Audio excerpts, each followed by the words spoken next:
Happy Wednesday, guys. Sorry I haven't done a video on the two engines from the estate sale.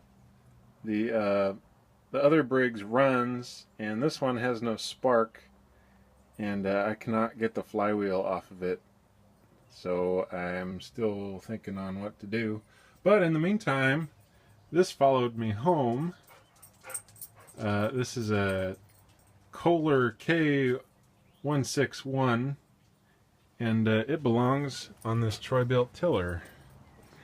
So I picked this up, and I'm gonna sell it to a coworker because he's been looking for a good tiller, not one of those Craftsman or Husqvarna pieces of junk. I told him you need an old Bilt. So here it is.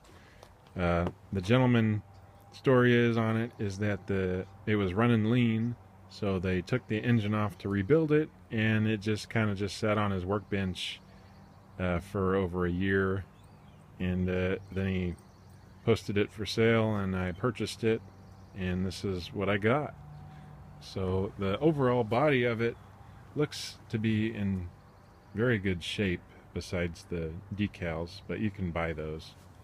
So Bilt horse, and probably give it new belts, clean the tines up. It needs a throttle cable up here, but yeah, that's what I'm going to be working on here. I tried giving it spark, or I tested it for spark, but there's no spark, and the muffler bolts are broken. So, but I did get the air cleaner and the muffler, so I'll have to deal with those. But in the meantime, let's figure out why this doesn't have spark. Alright, so I got all the bolts off of this cover. And you don't see that very often, a stamped name brand with USA on it. And have you ever seen such a clean gas tank? Except you can't. I don't think I can do it. There it is. Look at that. Spotless. This looks like the original tank too, so that is really, really good.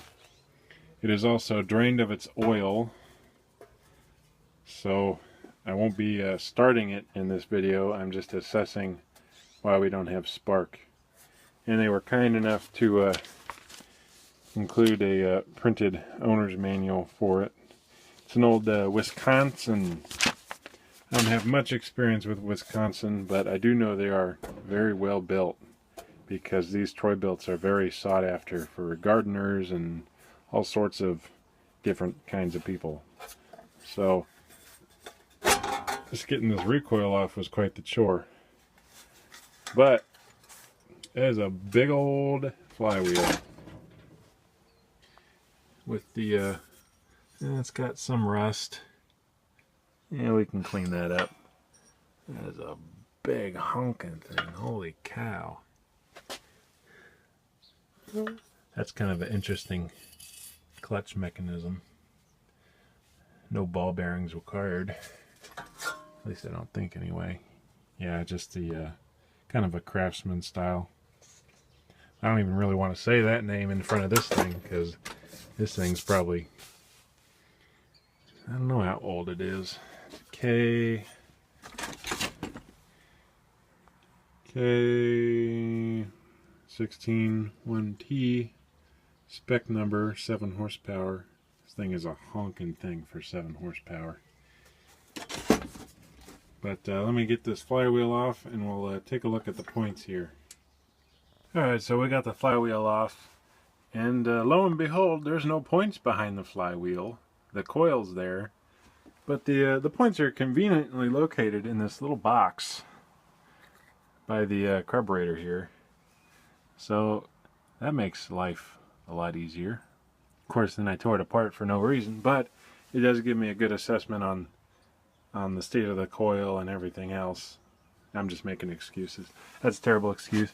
But I'll check out these points and run a file over them.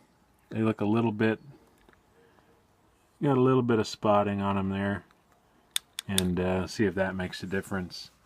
in seeing if we have spark or not. But look at the size of this block on this thing. So I have a big hand too, but that's just, this thing's a dinosaur for a 7 horsepower. And they sure don't build them like this thing anymore. So let me clean up the points, and I'll button it back up together and see if we have spark here. Alright, hopefully you guys can see. I just put one bolt on the shroud, so that's why it's going to make noise. But we're just going to see if we have spark here.